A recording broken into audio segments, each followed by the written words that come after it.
All right, this is number 215, the ahu'ula, which means feather cape. This is from Hawaii, late 18th century, and the materials are feathers and fiber. It's kind of like a netting fiber that the feathers are all tied to. Okay, so for form, hang on a second. So for form, we're seeing two colors, right? Red and yellow. So both of these colors are symbolic. So the red represents color of the kings or the gods. They're the only ones that are wearing this color. And then the yellow is value, it's worth, it's power. And it's valuable because the yellow feathers were very scarce. So you can see this bird down here only had a couple or not a lot of those yellow feathers, whereas the red birds would have more red feathers. So these yellow feathers were harder to get a hold of. So the rarer the color of the feather, the higher the value of that object. Also, these capes would have been accompanied with a helmet. So a feather helmet would have accompanied the cape, is what I would write in your notes. Okay, so for the feathers, thousands of these feathers would have been used, about 500 to 800,000 per cape. The process, they would have skilled trappers capture these birds. Sometimes they would put some sticky substance onto the trees or the branches, and then the birds would get stuck to the branches, or they would use nets to catch the birds. Then they would keep the birds safe. No birds were harmed. They would remove a few feathers. They would also put some healing salve in that spot where the feathers were removed, and then they would release those birds. So it's important to know that birds were thought of as spiritual messengers because they are flying between the earth and the heavenly realms. We can relate this to other Pacific artworks that we might have talked about already.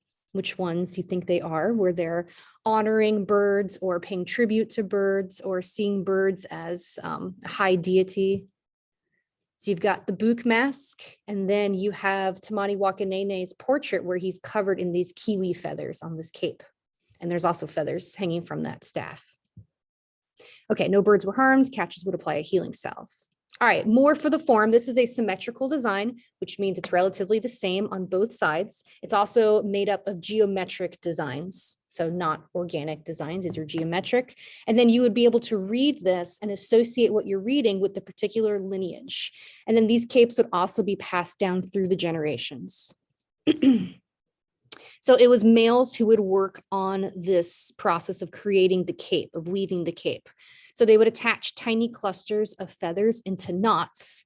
And then while they're doing this, while they're making these knots and then kind of weaving these knots into this fiber netting, they would recite prayers and chant ancestral names in imbuing the cloak with mana.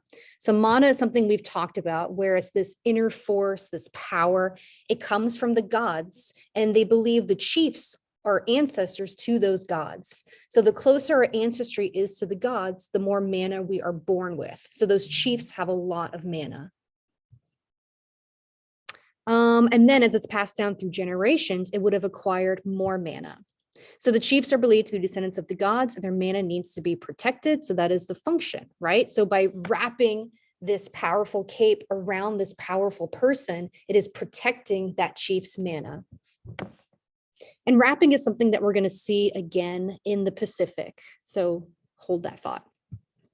All right, so obviously this would be worn like a cape wrapped around the shoulders, and the chiefs would wear this during battles and important ceremonies. In battles, it would have intimidated rivals, it would have impressed its followers, and overall this would signal their very high status. It would also be used as ceremonial gifts, like a gift-giving process. And there's an example of this gift-giving when Captain Cook and his people come to Hawaii, that he is given an ahu'ula cape. So I'm going to attach this video for you guys to watch because it's a really good story about Captain Cook getting this cape. Okay, in class, we're going to write a claim together. How do both of these artworks communicate power through the use of their materials? And go.